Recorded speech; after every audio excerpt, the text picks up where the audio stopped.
Today, we're making some Halloween cupcakes. I decided to start off with a pumpkin, so I got some of my vanilla buttercream, dyed it a really pretty orange color, and piped a dollop in the center of a cupcake. Then I piped vertical stripes all around the dollop, and I thought that would give me the little ridges that you see on pumpkins. Then I took some brown buttercream and piped the stem and the little curly vine. If you've been watching me for a while, you know how much I hate using fondant when it's not absolutely necessary, so that's why I use buttercream for the stem. Then I decided to make a Halloween version of my unicorn cupcake that I made a few years back. So I took some of my black buttercream and just covered the entire surface of my cupcake. Then I took a piping bag and spread 4 vertical stripes of pink, some yellow, green, and purple buttercream. And then between those spaces, I spread some black buttercream into the bag. So I thought that this would make like a Halloween kind of spooky version of a colorful rainbow swirl that I'm sure you've seen all over YouTube. And I just piped it right onto the center of the cupcake, and how cute does this look? I am so happy with how this looks.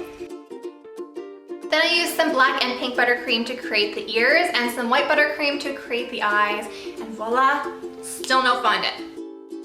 And instead of a classic fondant horn, I thought that we could use a birthday candle as the unicorn horn. If you have a birthday in October, I think that this would be the perfect cupcake for you. And then I decided that I needed a monster cupcake, so I took some of my green and purple buttercream, spread them both into a piping bag on each side, and then piped it onto my cupcake to create a really cool swirl effect.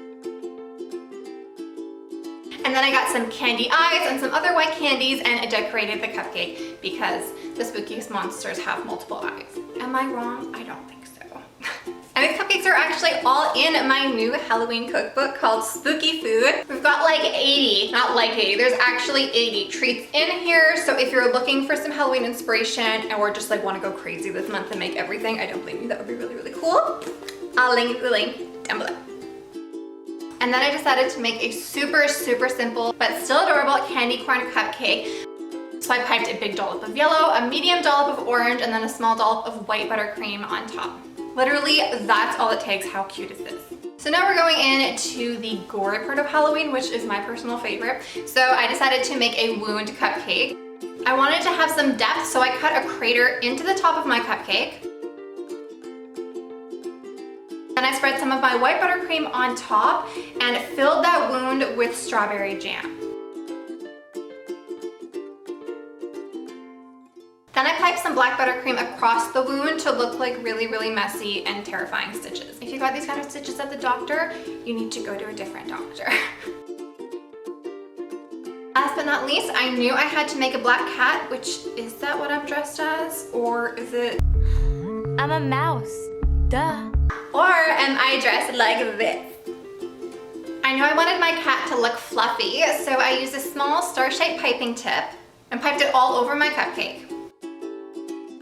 And I knew that I didn't want to use like fondant or extra cake to create height in the cupcake, so I just piped some extra frosting on as the snout and the ears. And then I used some yellow buttercream for the eyes, and then of course we had to make the famous cat eye shape. And some pink for the ears and the nose. These cupcakes turned out so cute. I am so happy with them. Let me know in the comments down below which cupcake you like best, and I will see you guys in my next video.